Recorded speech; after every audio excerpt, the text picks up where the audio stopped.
अस्सलाम वालेकुम। उम्मीद है कि आप सब लोग खैरियत से होंगे।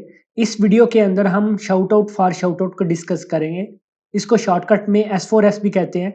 ये एक ग्रोथ स्ट्रैटेजी है और आजकल तो स्नैपचैट और इंस्टाग्राम के ऊपर इसका बहुत ज़्यादा इस्तेमाल हो रहा है। अगर आपके इंस्टाग्राम के ऊपर फॉलोअर्स 20,000 से कम हैं, तो तब ही मैं आपको रिकमेंड करूँगा कि ये स्ट्रैटेजी यूज़ करें। अगर 20,000 से ज़्यादा हैं, तो आप ये स्ट्रैटेजी बिल्कुल यूज़ ना करें। अगर आपने एक नया पेज क्रिएट करना है, तो तब आप 20,000 फॉलोअर्स तक ये स्ट्रैटेजी यूज़ करें और उसके बाद ये यूज़ करना बंद कर दें। अब ये स्ट्रैटेजी किस तरह काम करती है? इसके अंदर सबसे पहले आप अपनी नीश के अंदर ऐसे पेजेस सेलेक्ट करते हो, जो आपकी तरह कंटेंट अपलोड कर रहे हो और उनके फॉलोअर्स आपसे मिलते-जुलते हों। यानी कि अगर आपके 8,000 फॉलोअर्स हैं, तो उनके भी इससे आगे-पीछे हों। और जब आप ये सिलेक्ट कर लोगे, तो आपके पास एक लिस्ट होगी पेजेस की। उसके बाद आपने क्या करना है, वन बाय वन उन पेजेस को एनालाइज़ करना है।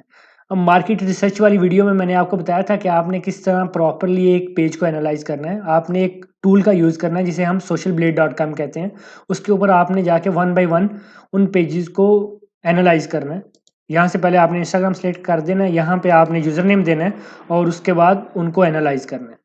फिर आपने फ़िल्टर आउट करना है उन पेजेस को जिनके स्टैट्स जो हैं वो आपसे मिलते-जुलते हों। आपने वो बिल्कुल पेजेस सेलेक्ट नहीं करने जिनके स्टैट आपसे बुरे हों। क्योंकि उस सिचुएशन में आप तो उस पेजेस को फ़ायदा दे रहे होगे, उन पेजेस से आपको फ़ायदा नहीं मिल रहा होगा। उन पेजेस को ही सिलेक्ट करें जिनके स्टैट्स आपसे मिलते-जुलते हों। जब आप फ़िल्टर डाउन कर लेंगे तो आपके पास एक लिस्ट आ जाएगी ऐसे पेजेस की जिनके स्टैट्स और फॉलोअर्स आपसे मिलते-जुलते होंगे।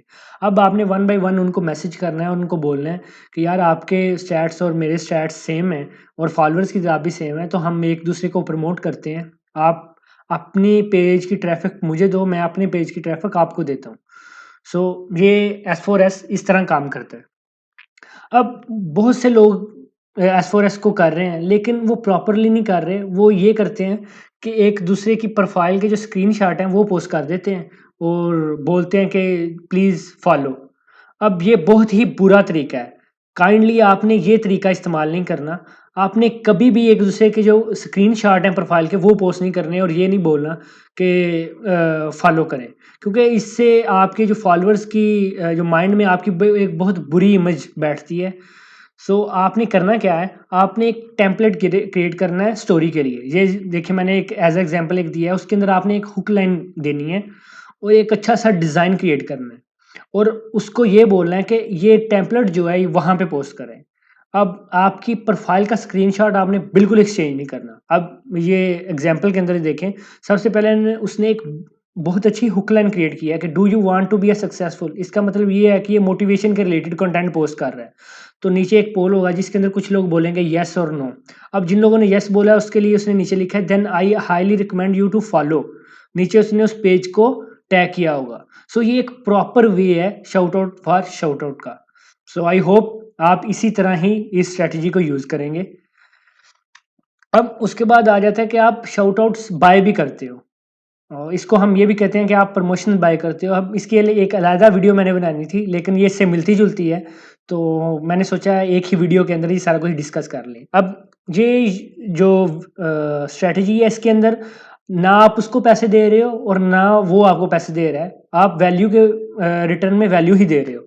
लेकिन इसके अंदर ये होता है कि आप उससे शाउट आउट लेते हो, लेकिन आप उसको शाउट आउट नहीं देंगे, आप उसको पैसे देंगे। और इसके अंदर आपने ऐसे पेज सेलेक्ट करने हैं जो आपकी नीश के अंदर लीडर पेजेस हैं। फॉर एग्जाम्पल समझ लें कि आपने अपने कंपेटिटर्स ही जो है सेलेक्ट करने हैं, जो आपने मार्केट रिसर्च के अंदर सेलेक्ट किए थे। आपने उनको मैसेज करना है और कोशिश करें आप एक शाउट आउट ना लें, 10-10 या 10-10 पोस्ट और 20-20 स्टोरीज इतने शाउट आउट लें। आप उनको मैसेज करें, आप उनसे उनकी प्राइस पूछें कि आपकी 10 अगर आपको मैं बोलूँ आपको मैं अपना कंटेंट दूँ, तो अगर आप मेरे पेज के रिलेटेड कंटेंट पोस्ट करें, तो 10 स्टोरीज़ का या 10 पोस्ट का आप कितने पैसे लेंगे?